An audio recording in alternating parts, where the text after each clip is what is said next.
വിവാദങ്ങൾ ഈ തദ്ദേശ തെരഞ്ഞെടുപ്പിൽ തിരിച്ചടിക്കുമോ എന്നുള്ളതാണ് ചോദ്യം. ജിമ്മി, പ്രധാനമായും ശബരിമല സ്വർണ്ണക്കൊള്ളയാണ് പ്രതിപക്ഷം ആയുധമാക്കി മാറ്റിയ വിവാദം. ഇടതുപക്ഷം പക്ഷേ രാഹുൽ മാങ്കൂട്ടത്തിൽ വിഷയത്തിൽ കയറി പിടിച്ചിട്ടില്ല. അതിങ്ങനെ അന്തരീക്ഷത്തിൽ സാമൂഹിക മാധ്യമങ്ങളിൽ കിടന്ന് കളിക്കുന്നു എന്നതിനുമപ്പുറം. എന്നാൽ മറുഭാഗത്ത് അവർ പോസിറ്റീവായ ജനപ്രിയ വാഗ്ദാനങ്ങൾ, അത് വാഗ്ദാനങ്ങൾ മാത്രമല്ല, പെൻഷൻ കയ്യിൽ കിട്ടിയതടക്കമുള്ള കാര്യങ്ങൾ ചൂണ്ടിക്കാട്ടിയാണ് അവരുടെ ക്യാമ്പയിൻ തന്നെ അവരെ രൂപീകരിച്ചിരിക്കുന്നത്. അങ്ങനെയാണ്. അപ്പോൾ ഈ തദ്ദേശ തെരഞ്ഞെടുപ്പിലും ഒരുപക്ഷെ നിയമസഭയിലും അതായിരിക്കും സ്ട്രാറ്റജി. വിവാദങ്ങൾക്ക് പിന്നാലെ തൽക്കാലം ഇടതുപക്ഷം പ്രചരണത്തിൽ പോകുന്നില്ല എന്നുള്ളത് നമുക്ക് ദൃശ്യങ്ങളിൽ വ്യക്തമാണ്. തിരിച്ചടിക്കുമോ വിവാദങ്ങൾ? വിവാദങ്ങളില്ലാതെ ഒരു തെരഞ്ഞെടുപ്പ് എന്ന് പറഞ്ഞാൽ പിന്നെ അതിനൊരു പിന്നെന്ത് തെരഞ്ഞെടുപ്പാണ് എന്ന് മാത്രമല്ല, കാത്തിരുന്നത് പോലെ കറക്റ്റായിട്ട് ആ സമയമാകുമ്പോഴേക്കും വിവാദങ്ങളുടെ ഒരു ഘോഷയാത്ര തന്നെ നമ്മുടെ മുമ്പിൽ വന്നു നിൽക്കുകയും ചെയ്യുന്നുണ്ട്. അത് ശബരിമല സ്വർണ്ണക്കൊള്ളയായിരുന്നു. അതിനുശേഷം ഇപ്പോൾ ഏറ്റവും ഒരു ഇടവേളയ്ക്ക് ശേഷം രാഹുൽ മാങ്കൂട്ടത്തിൻ്റെ വിവാദം സജീവമാകുന്നു. പക്ഷേ തദ്ദേശത്തിൽ എപ്പോഴും നമുക്കറിയാവുന്നതുപോലെ ഇനിയിപ്പോൾ പ്രതിപക്ഷമോ ഭരണപക്ഷമോ ഇതൊക്കെ വലിയ വിഷയമാക്കി എടുക്കാൻ തീരുമാനിച്ചാൽ പോലും തദ്ദേശ തലത്തിൽ, വാർഡ് തലത്തിൽ വോട്ട് ചോദിക്കാൻ പോകുന്ന അംഗം ആ നാട്ടിലെ കാര്യത്തെക്കുറിച്ചോ വഴിയെക്കുറിച്ചോ ഒക്കെ ആയിരിക്കും, അല്ലെങ്കിൽ ആ നാട്ടിലെ കുറച്ച് വലുതായ ചില അഴിമതികളെക്കുറിച്ചൊക്കെ ആയിരിക്കും. അത് മാത്രമല്ല, ഏറ്റവും കൂടുതൽ ജാതി മത സമുദായ സമവാക്യങ്ങളൊക്കെ സജീവമായി വർക്ക് ചെയ്യുന്ന ഒരു സ്ഥലമാണ് തദ്ദേശ തെരഞ്ഞെടുപ്പ്. വളരെ ചെറിയ സ്ഥലമാണ്. 10,200 1300 വോട്ടാണ്. അവിടുത്തെ പ്രാദേശിക ഘടകങ്ങൾ തന്നെ ഒരുപാടുണ്ട്.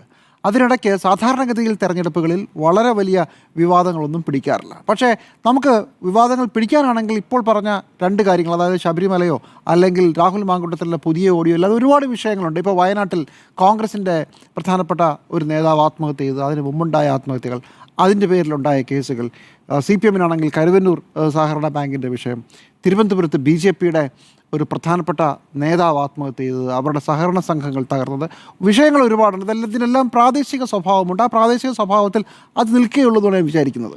വിവാദങ്ങൾ ഇനി തിരിച്ചടി എന്ന് പറഞ്ഞാൽ ശബരിമലയിലെ സ്വർണ്ണക്കൊള്ള പക്ഷേ ഒരു വൈകാരിക വിഷയമാണ്. കോൺഗ്രസ് ഈ വിഷയം സജീവമാക്കി എല്ലാ സ്ഥലത്തും എടുക്കുമെന്ന് ഞാൻ വിചാരിക്കുന്നില്ല. കാരണം കോൺഗ്രസിൻ്റെയോ അല്ലെങ്കിൽ തദ്ദേശ തെരഞ്ഞെടുപ്പിൻ്റെ രീതി അങ്ങനെയല്ല. ഈ തെരഞ്ഞെടുപ്പ് റിപ്പോർട്ട് ചെയ്യാൻ പോയാലൊക്കെ നമുക്ക് മനസ്സിലാകും തദ്ദേശ തെരഞ്ഞെടുപ്പിൻ്റെ ഒരു രീതി മറ്റൊരു തരത്തിലാണ്. ഒരു ഏരിയ മുഴുവൻ വിളിച്ചു കൂട്ടിയുള്ള വലിയ സമ്മേളനങ്ങളും പരിപാടികളും കാടടച്ചുള്ള പരിപാടികളും കുറയും. പക്ഷേ പ്രാദേശിക ലെവലിൽ, ഗ്രാസ് റൂട്ട് ലെവലിലെ സാധാരണ പ്രവർത്തകരുടെ കാൻഡിഡേറ്റ്സിൻ്റെ നീക്കങ്ങളും അവരുടെ തന്ത്രങ്ങളും തിരിച്ചടികളൊക്കെയാണ് എപ്പോഴും നടക്കുക. അങ്ങനെയാണ് എല്ലാ കാലത്തും ഉണ്ടായിട്ടുള്ളത്. പക്ഷേ ശബരിമല ഒരു വൈകാരിക വിഷയമാണ്. അതിനിപ്പോൾ ആരെങ്കിലും പറഞ്ഞാലും പറഞ്ഞില്ലെങ്കിലും അത് നിലനിൽക്കും എന്നുള്ളതാണ്. അതുപോലെ തന്നെയാണ് രാഹുൽ മാങ്കൂട്ടത്തിൻ്റെ വിഷയവും. കേരളം ചർച്ച ചെയ്യുന്നൊരു വിഷയമാണ്.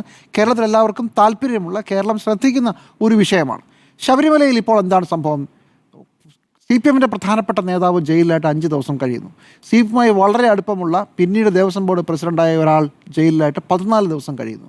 CPM ഈ കാര്യത്തിലെടുത്ത നിലപാട് നമ്മളൊക്കെ വിചാരിച്ചത് ഇന്ന് CPMൻ്റെ പത്തനംതിട്ട ജില്ലാ കമ്മിറ്റി ചേരുകയാണ്. അത് വിളിച്ചു കൂട്ടിയത് തന്നെ ഈ വിഷയത്തിൽ തീരുമാനമെടുക്കാനാണെന്നും പാർട്ടി പ്രതിരോധത്തിലായ സാഹചര്യത്തിൽ തൽക്കാലം ഇദ്ദേഹത്തെ സസ്പെൻഡ് ചെയ്യും എന്ന് ആണ് വിചാരിച്ചിരുന്നത്. പക്ഷേ യോഗത്തിനകത്ത് CPMൻ്റെ സംസ്ഥാന സെക്രട്ടറി പറഞ്ഞതായി നമ്മൾക്ക് മനസ്സിലാകുന്നത് പാർട്ടി ഉത്തരവാദിത്തത്തോടെ പദവികൾ ഏൽപ്പിച്ച ആളുകൾ അത് നിർവഹിച്ചില്ല എന്നാണ്. പക്ഷെ പുറത്ത് പറഞ്ഞത് ഒരു കഷ്ണം കടലാസ് രേഖ കൈ കിട്ടിയിട്ടുണ്ടെങ്കിൽ നമ്മൾ നടപടിയെടുക്കും എന്നാണ് പറഞ്ഞത്. ഇത് ഏത് കടലാസിൻ്റെ കാര്യമാണ്? എന്ന് വരുന്ന കടലാസിൻ്റെ കാര്യമാണ് ഈ പറയുന്നത്? എന്ന് വരും ഈ കടലാസ്? ഇപ്പോൾ നമ്മുടെ മുമ്പിൽ FIR ഉണ്ട്, നമ്മുടെ മുമ്പിൽ റിമാൻഡ് റിപ്പോർട്ടുണ്ട്. റിമാൻഡ് റിപ്പോർട്ടിൽ P. ജയരാജൻ പറഞ്ഞതുപോലെ ഭരണപരമായ വീഴ്ചയല്ല, ഗൂഢാലോചന എന്നാണ് എഴുതിയിരിക്കുന്നത്. ഗൂഢാലോചന നടത്തിയ ഒരാൾ ജയിലിലാണ്. ഇനി എന്താണ് തെളിവ് വേണ്ടത്? ആരാണ് ഈ പിടിച്ച് ജയിലിട്ടത്? പിടിച്ചത് SIT ആണ്.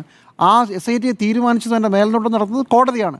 ഈ രണ്ടിനെയും വളരെ വിശ്വാസമാണെന്ന് പറഞ്ഞ CPMൻ്റെ നേതൃത്വം, സർക്കാരിൻ്റെ കൂടെയുള്ള എല്ലാവരും ഇപ്പോൾ ഈ കാര്യത്തിൽ മറ്റൊരു ഗെയിം കളിക്കുകയാണ്.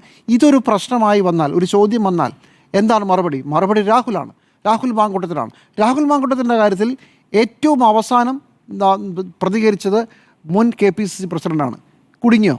മുൻ KPCC പ്രസിഡന്റ് പറഞ്ഞത് ഓഡിയോ അത് ഞാൻ കേട്ടിട്ടില്ല, പക്ഷേ അയാൾ പ്രതിയാണ്, അത് അയാൾ പറഞ്ഞിട്ടുണ്ടല്ലോ. അപ്പോൾ എന്താ വേണ്ടത്? രാഹുൽ തിരിച്ചു വരണം എന്നുള്ളതാണ്. കോൺഗ്രസിനെ വെട്ടിലാക്കുന്നൊരു പ്രസ്താവനയാണ്. പക്ഷേ ഇന്ന് VD സതീശൻ പറഞ്ഞാണ് അതിനകത്ത് മർമ്മം. ഒരാൾക്കെതിരെ 2 നടപടി പറ്റുമോ? ഞങ്ങൾ അദ്ദേഹത്തിനെതിരെ നടപടിയെടുത്തു, അയാളെ സസ്പെൻഡ് ചെയ്തു. അന്ന് ആദ്യം നിങ്ങളെല്ലാവരും പറഞ്ഞത് അയാളെ 1 മാസത്തേക്ക് സസ്പെൻഡ് ചെയ്തു, തിരിച്ചെടുക്കുമെന്നുള്ള, തിരിച്ചെടുത്തിട്ടില്ല, അയാൾ സസ്പെൻഷനിലാണ്. എന്ന് മാത്രമല്ല, ഇതിനകത്തൊരു പ്രീസിഡൻസ് ഇല്ലാതിരുന്നൊരു കാര്യമായിരുന്നു. കേരളത്തിൽ ഇതിനു മുമ്പ് സ്ത്രീ പീഡനവുമായി ബന്ധപ്പെട്ടോ സ്ത്രീകളുടെ പരാതിയിലോ പെട്ടുപോയ MLAമാർ ഒരുപാടുണ്ട്.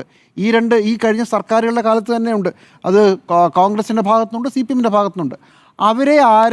അവരോട് ആരോടും കാണിക്കാത്ത രീതിയിലുള്ള ഒരു വേട്ടയാടൽ സമീപനം എതിർ പാർട്ടികളുടെ ഭാഗത്തുനിന്നുണ്ടായിട്ടുണ്ട്. CPM-ൻ്റെ ഭാഗത്തുനിന്നായാലും BJP-യുടെ ഭാഗത്തുനിന്നായാലും ഉണ്ടായിട്ടുണ്ട്.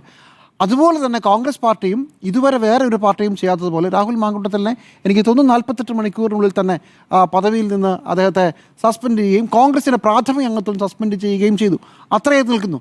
എന്നിട്ടും രാഹുൽ മാങ്കൂട്ടത്തിലെ പൊതുപരിപാടികൾ ബഹിഷ്കരിക്കും, അദ്ദേഹത്തെ തടയും, ബഹിഷ്കരിക്കുമെന്നല്ല അദ്ദേഹത്തെ തടയും, അദ്ദേഹം കയറാൻ പാടില്ലെന്നൊക്കെ പറഞ്ഞ് വലിയ ബഹളമായിരുന്നു ഒരു മാസം. ഇന്നലെ പാലക്കാട് കൃഷ്ണദാസ് പറഞ്ഞ ഒരു പ്രധാന CPM-ൻ്റെ കൃഷ്ണദാസ് പറഞ്ഞത് ഞങ്ങൾ ഇത്തരം ചീള് പരിപാടിക്കൊന്നും നിൽക്കില്ല, അതൊക്കെ വളരെ മോശം കാര്യമാണ്, ഞങ്ങൾ വിട്ടു എന്നാണ്. എന്തോ ആട്ടെ, അപ്പോൾ അവരത് വിട്ടു. പക്ഷേ രാഹുൽ മാങ്കൂട്ടത്തിനെതിരെ ഒരു നടപടി കോൺഗ്രസ് പറയുമ്പോൾ ഞങ്ങൾ എടുത്തു എന്ന് പറഞ്ഞാൽ അത് ശരിയാണ്, നടപടി എടുത്തിട്ടുണ്ട്. ഇതിനു മുമ്പ് അങ്ങനെ ഒരു നടപടി എടുത്തിട്ടുമില്ല. CPM-ൻ്റെ ഭാഗത്തു നിന്ന് 2 പ്രധാനപ്പെട്ട CPM-മായി വളരെ അടുപ്പമുള്ള ആളുകൾ, അത് ഒരാൾ പാർട്ടിയുടെ 42 വർഷമായി ജില്ലാ കമ്മിറ്റി അംഗമായിരിക്കുന്ന ഒരാൾ ജയിലിൽ കിടക്കുകയാണ്. അത് CPM സർക്കാർ ഭരിക്കുന്ന കാലത്തെ പോലീസാണ് അയാളെ പിടിച്ചത്, കോടതിയാണ് മേൽനോട്ടം വഹിച്ചത്. പക്ഷേ അയാൾക്കൊരു നടപടി എടുക്കില്ല, കടലാസ് വരട്ടെ എന്നാണ് പറയുന്നത്. ഇത് എന്ന് വരുന്ന കടലാസിൻ്റെ കാര്യമാണെന്ന് ഇപ്പോഴും മനസ്സിലാകുന്നില്ല. MV ഗോവിന്ദൻ എന്ന് പറഞ്ഞത് വിധി വരട്ടെ എന്നല്ല, എന്തെങ്കിലും തെളിവ് വരട്ടെ എന്നാണ്. ഇതിൽ കൂടുതൽ എന്ത് തെളിവാണ്? ഭരണപരമായ വീഴ്ചയെന്ന് MV ഗോവിന്ദൻ പറയുന്നില്ല. PJ രാജൻ്റെ ഫേസ്ബുക്ക് പോസ്റ്റാണ് ഔദ്യോഗികമായി വന്നത്. പിന്നെ ചാങ് ചർച്ചയിൽ വന്ന് പങ്കെടുക്കുന്നവർ പറയുന്നുണ്ട്. പക്ഷേ അത് ഭരണപരമായ വീഴ്ചയല്ല. പോലീസിൻ്റെ തന്നെ റിമാൻഡ് റിപ്പോർട്ടിൽ എഴുതിയിരിക്കുന്നത് ഗൂഢാലോചന എന്നാണ്. അങ്ങനെയാണെങ്കിൽ അത് ഗൂഢാലോചന കേസിലാണ് അദ്ദേഹം അകത്ത് കിടക്കുന്നത്. അങ്ങനെ ഒരാളെ സംരക്ഷിക്കാൻ എടുക്കുന്ന ധൃതിയും തിരക്കും അതുപോലെ തന്നെ വല്ലാതെ വിശദീകരിച്ച് ബുദ്ധിമുട്ടുന്നതും എന്തിനാണ്? ഇതൊരു ചർച്ചാ വിഷയമായി തന്നെ നിൽക്കും. അതേസമയം രാഹുൽ മാങ്കൂട്ടത്തിൻ്റെ കാര്യത്തിൽ ഏറ്റവും അവസാനം മുൻ KPC പ്രസിഡന്റ് പറഞ്ഞതും കോൺഗ്രസിനെ വെട്ടിലാക്കാൻ സാധ്യതയുണ്ട്. പക്ഷേ എൻ്റെ അഭിപ്രായത്തിൽ ശബരിമലയായിരിക്കും ഒരു തട്ട് തൂങ്ങി കൂടുതൽ നിൽക്കുക. കാരണം അതൊരു വൈകാരിക വിഷയമായതുകൊണ്ടും അത് കാര്യമായി ജനങ്ങൾ ഇപ്പോഴും ചർച്ച ചെയ്യുന്നു എന്നുള്ളത് കൊണ്ടും അതിലൊരു പ്രശ്നമുണ്ട്. CPM അതിനകത്ത് ഒരു കുരുക്കിലാണ് പോയി നിൽക്കുന്നത്. അപ്പോഴും പ്രാദേശിക വിഷയങ്ങൾ മാത്രം ചർച്ച ചെയ്യുന്ന തെരഞ്ഞെടുപ്പിൽ ഇത് വ്യാപകമായി പ്രചരിക്കുമോ എന്ന് ചോദിച്ചാൽ നമുക്ക് കണ്ടറിയാം. തെരഞ്ഞെടുപ്പ് ഫലം കഴിയുമ്പോൾ കേരള വ്യാപകമായി ഒരു വേവ് ഉണ്ടെങ്കിൽ അത് കോൺഗ്രസ് അനുകൂലമാണെങ്കിൽ നിശ്ചയമായും ശബരിമല ആ വോട്ട് കൊടുത്തതിൽ ഒരു പ്രധാനപ്പെട്ട ഘടകം തന്നെയായിരിക്കും, അല്ലെങ്കിൽ മറ്റു പലതും.